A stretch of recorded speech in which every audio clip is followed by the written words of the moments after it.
how do you develop a bunch of effective questions? And when I say questions, we all know they're not just questions on survey, there's prompts, right? Like agree with this statement. You give them a bunch of statements. So it's not just questions. Not everything has to be in a question format, but you want to make sure that you're also providing some prompts. And I really like thinking about things I want to be doing versus things to avoid. But I have thought about this in two categories: things to do and things to avoid. And again, one could spend years in intensive training and in schooling, learning the many ways to develop and write different questions and prompts. But even then, you're going to get a variety of opinions about the best way to craft questions, because the experts and the academics, they don't even agree on some of this, which makes it hard for the rest of us. So instead of trying to review everything, we've chosen some of the most common things we see and some of the most potent and widely accepted practices that can move your survey from good to great. So I'm going to run through some things to do. And there's a few strategies I really want to highlight you here. So the first one is using real world language that's familiar to participants. So many of us struggle with this. The funder wants a certain thing, but if we ask questions, for example, I've learned how to regulate my emotions, that might not be the most easy, like common way people think about this or talk about this. But if we changed it to language that you used in your program and you make it just plain language, how people really talk, you might say, I have learned how to name my feelings, or I've learned some ways to control my own behaviors. Right? That's language that people hear it every day. You don't see people walking around talking about how they're regulating their emotions. That's very clinical or technical. So really think about making it to be more real world. The other strategy is to keep it clear and concise. You want to offer clear and specific options to compare. So you see that one example, which workshops would you like to see at Sunrise Academy? That's a very open-ended question. But if you know why you need the information and how you're going to use it, you might change that to a much more specific question. Would you prefer more workshops on job skills or financial literacy? Another way to make it clear and concise is to use specific actions, timeframes for measurable data. How often do you practice self-care for your mental health? Never, sometimes, often. Versus, in the past month, how many times did you practice mental health self-care? And then give them the kinds of responses that you are trying to achieve in your particular organization. And then the final one is focusing on specific skills learned or practiced after engagement. So have you increased your skills to take care of your mental health? Well, that might be helpful, but if you know that you're really wanting to understand what specifically people are learning, you might stand up a bunch of true, false, or yes or no questions. I've learned what triggers my emotions. I have learned how to ask for support, right? And then you could use those to understand what people are learning more specifically. Wait, go back.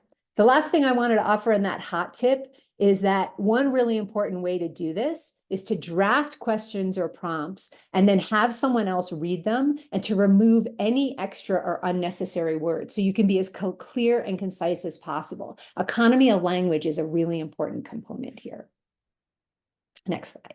The next strategy is consider a variety of ways to gather information. So a lot of people are using Likert scales. Some common Likert scales are scales around satisfaction, likelihood, agreement, frequency, and quality. And so you could just go online and find or use one of the services, your SurveyMonkey or Qualtrics, to get some examples of those. But those are the common Likert scales, and they all have 4 choices, 5 choices, 7 choices. Everyone has a different idea about what the best number of choices is. I think it's okay to create scales that use real world language, right? So if you're working with young people, it's like, yes, no, sort of. Or maybe you use emojis. Maybe you're working with a population where emojis might be a really great way to offer choices. The main thing is just making sure that you determine in advance what each emoji means so that they're not open to interpretation. Another kind of question are, multiple choice. I think everyone knows what multiple choice questions are. You have the rating. That's a question that displays a scale of answer options from like 1 to 10 or 0 to 100, and that the respondent selects the number that accurately represents their response. And then we have a rank order or ranking. And that's when you ask a participant to rank one option against the other. Like rank the following in order of your preference, or the things that you enjoyed in this particular service or program. One thing I would really encourage folks to do is to add 1 or 2 open-ended questions to the end of a survey or throughout the survey, so that you can get those frequencies or numbers, quantitative data, as well as gathering some qualitative data about something you really want to dig into. So if I asked, how many of the staff wellness opportunities did you take advantage of? I could get a number there. But then I could also say, which ones were most meaningful to you and why? And then people could write a short response about that. So really combining those can be really helpful. All right, now we have some things to avoid. And for things to avoid, the first one is a double-barreled question. So take a look at this. Do you use meditation and breathing exercises once a week? What's the problem here? Think to yourself, what's the problem? What do you see? Well, the problem is that you have a question that's asking 2 things at once. You can do the great reveal there. So when you get your data back, you don't know which question they're actually answering, right? And so the solution for that is to break it up into 2 separate questions and to analyze those data separately. I find this really helpful because it helps me determine, are both of these questions absolutely necessary, or would one suffice? The next thing to avoid, a leading question. How satisfied are you with the excellent services provided with our organization? I see some people laughing, right? What's the problem with this one? Well, the problem is that this question is using language that is kind of leading the respondent to answer in a certain way. We've already told them that our services are excellent. And so it's introducing some sort of bias or judgment that is not going to help you get high quality data. The solution, just remove or use neutral language, remove value-laden words. So just how satisfied are you with the services provided by our organization?